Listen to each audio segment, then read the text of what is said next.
নীলফামারীর জলঢাকা উপজেলার খুঁটামারা ইউনিয়নের ১ নং ওয়ার্ডের হরিশ্চন্দ্র পাট এলাকায় চারালকাটা নদী থেকে অবৈধভাবে বোমা মেশিন দিয়ে বালু উত্তোলনের দায়ে ১ লাখ টাকা জরিমানা করেছে ভ্রাম্যমাণ আদালত।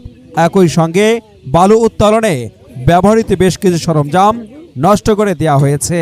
সংশ্লিষ্ট সূত্রে জানা যায়, দীর্ঘদিন ধরে একটি সংঘবদ্ধ চক্র চারালকাটা নদী থেকে অবৈধভাবে বালু উত্তোলন করে আসছিল।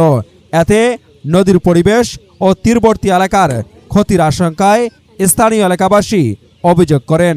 অভিযোগের পরিপ্রেক্ষিতে গত ২৪ আগস্ট বিকেলে অভিযান পরিচালনা করে ভ্রাম্যমাণ আদালত।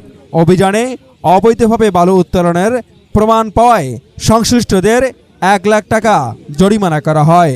পাশাপাশি বালু উত্তোলনে ব্যবহৃত বোমা মেশিন সহ বেশ কিছু সরঞ্জাম নষ্ট করে দেওয়া হয়। অভিযান পরিচালনা করেন জলঢাকার সহকারী কমিশনার ভূমি মোল্লা ইফতেখার আহমেদ। এ সময় জেলা প্রশাসনের সহকারী কমিশনার মোহাম্মদ তানজির ইসলাম ও মোহাম্মদ আসাদুজ্জামান, র্যাবের এএসপি তৌহিদ এবং পুলিশ বাহিনীর সদস্যরা উপস্থিত ছিলেন। সংশ্লিষ্টরা জানান, নদী থেকে অবৈধভাবে বালু উত্তোলন বন্ধে প্রশাসনের এ ধরনের অভিযান অব্যাহত থাকবে। Omar Faruk, Nilphamari top news, Nilphamari.